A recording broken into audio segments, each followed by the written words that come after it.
All right, today we're going to look at international relations from a really different angle. We're diving into how India is tapping into its ancient traditions. We're talking yoga, herbal medicine, the whole shebang, and using them as a shockingly effective way to forge a stronger bond with the United States today. Okay, let's get into it. It really all boils down to this, doesn't it? I mean, when you think of global power, your mind probably jumps to armies, to economies. But is that really the full picture?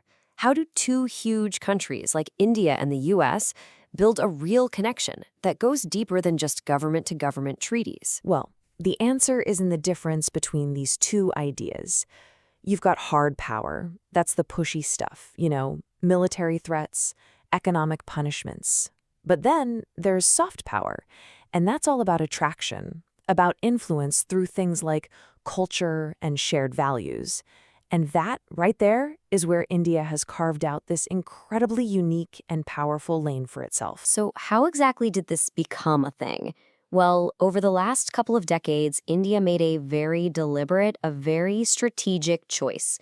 They started looking at their traditional medicine not just as medicine, but as a tool to build up their global image and strengthen relationships, especially with the US. The official term for this is health diplomacy. It's this cool idea that you can literally use health and wellness to build bridges between countries. And it's so serious that India actually created a whole ministry for it, the AUSH ministry. That stands for Ayurveda, Yoga, Unani, Siddha, and homeopathy. And their whole mission is to take this traditional knowledge global. All right, let's get specific. What are the actual tools in this diplomatic toolkit?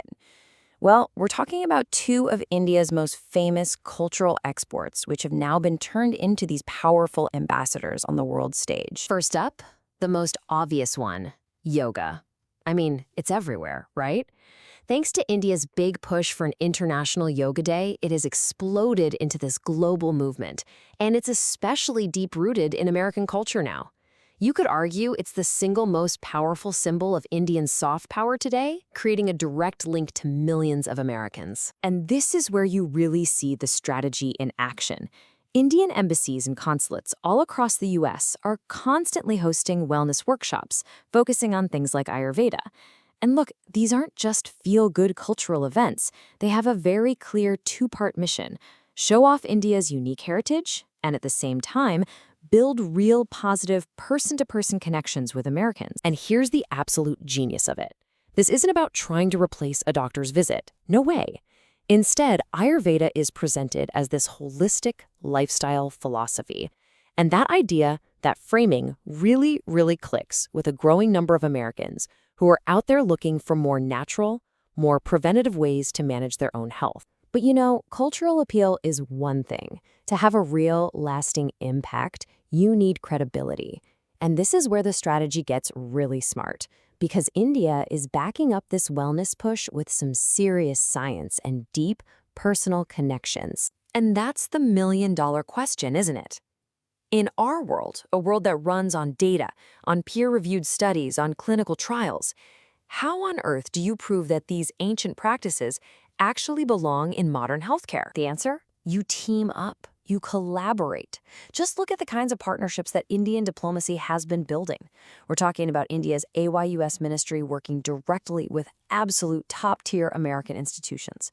Think the National Institutes of Health studying herbs, Harvard Medical School studying yoga's effect on mental health, Johns Hopkins looking at Ayurvedic nutrition. This is serious stuff. All that scientific research is part of a much bigger, much more strategic plan. See, getting Ayurvedic products sold legally in the US is tricky because you've got the FDA and its super strict rules. So Indian diplomacy is tackling it step by step. Step 1, get the diplomats and regulators talking.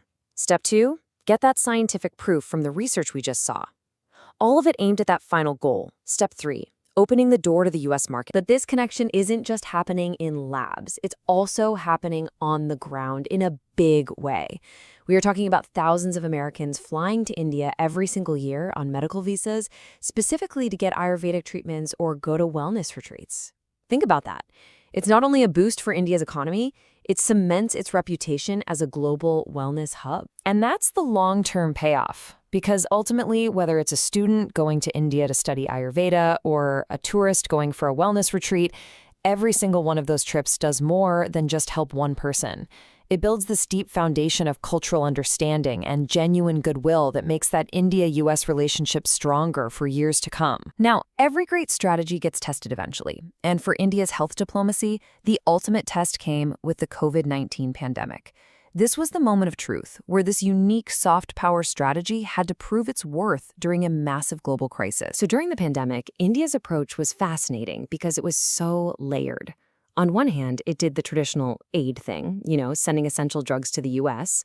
But at the exact same time, its embassies were promoting Ayurvedic ideas about boosting immunity and even handing out herbal kits.